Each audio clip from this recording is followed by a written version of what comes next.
俺がどうした？真剣な顔の相手を前にして茶化すのもなんなので、俺も真面目に聞き返すことにする。僕は鈴宮さんに北高にこれほど親しい方がいらっしゃるとは今まで一度も聞いたことがなかったんです。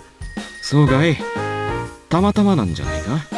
実際ここに来ることになる経緯においてすら、あなたのような存在を匂わせる情報は一切ありませんでした。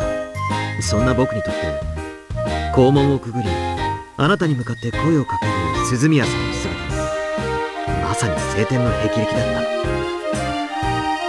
この驚きが想像できますか？いいよ。それだけじゃありません。あなたは鈴宮さんのことを名前で、しかも呼び捨てにしている。正直驚きました。そんな人物をあなた以外には過分にして知りません。い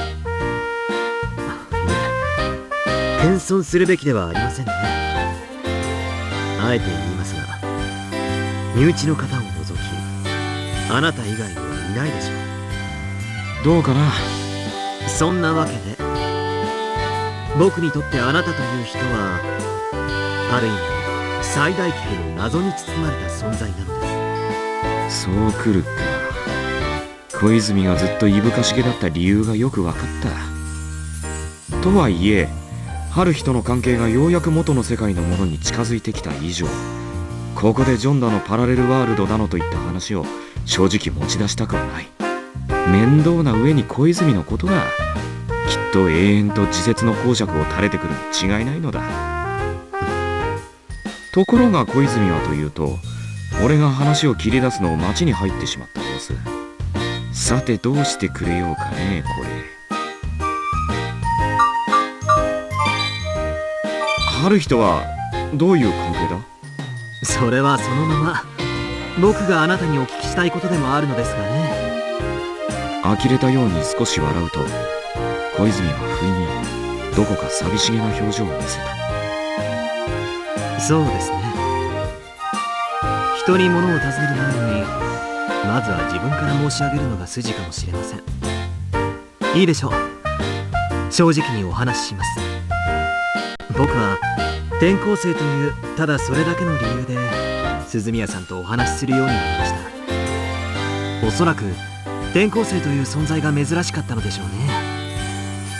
そのこと自体はよくあることですので理解できますし、お話しさせていただくきっかけとしてはまずまずでしょう。でもね、残念なことにそれだけなんですよ。鈴宮さんはいつまでたっても僕の属性にしか興味をお示しにならないのです。それも最近は飽きられつつあるようです。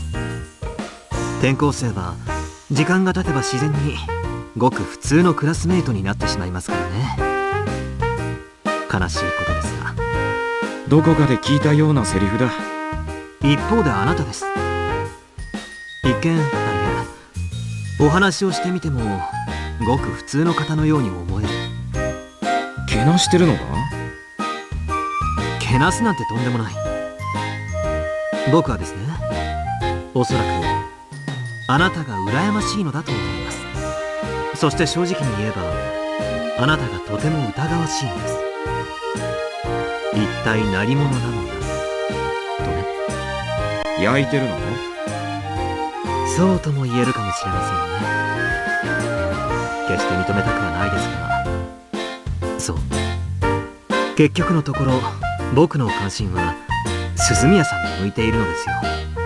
あなたに対する関心はあくまでその派生であると言ってもいいのかもしれません。ほう、はっきり言ってくれるじゃねえか。これは大変失礼を。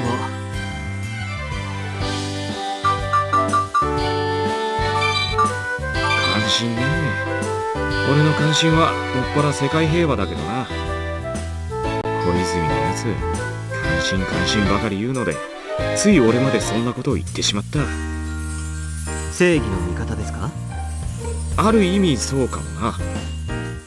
実は陰で暗躍していたりしますか？ああ、実はしていたりしてな。変身は？それは無理だな。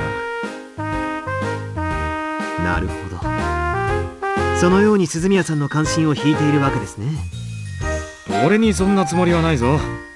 ああ、ただこれだけは言えるかもな。何です？お前自身が楽しめないことにはある日だってそりゃつまんねえだろってこった。今日だってある日は自分が楽しんでる姿をどこぞで見てる誰かしらに見せつけたいと思ってるんだ。そうなんですか？あいつなんて言ってた？どこかで見ているに違いないから文化祭を楽しむだけとか言ってたんだよ。だから探さなくてもいいって。それは誰なのです？あなたはご存知なんですか？さあな、後で本人に聞いてみろよ。そうですか。では僕はどうすればよいのでしょう？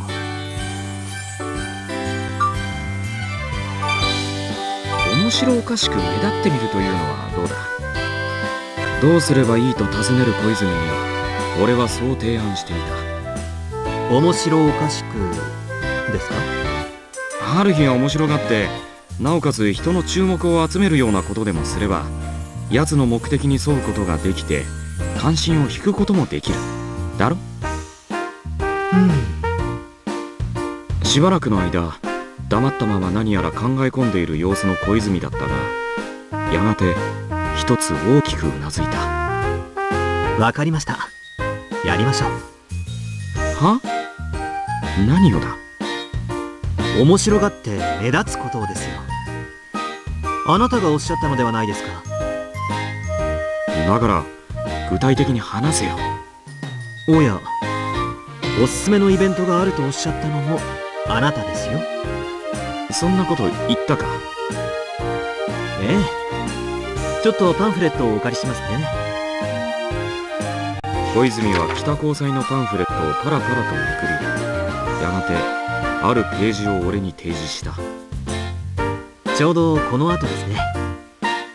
これに乱入というのはどうでしょう？まさかとは思うが、俺もやるのか？タッグとありますから。なんならあの屋台で覆面も調達しましょうか。マジかよ。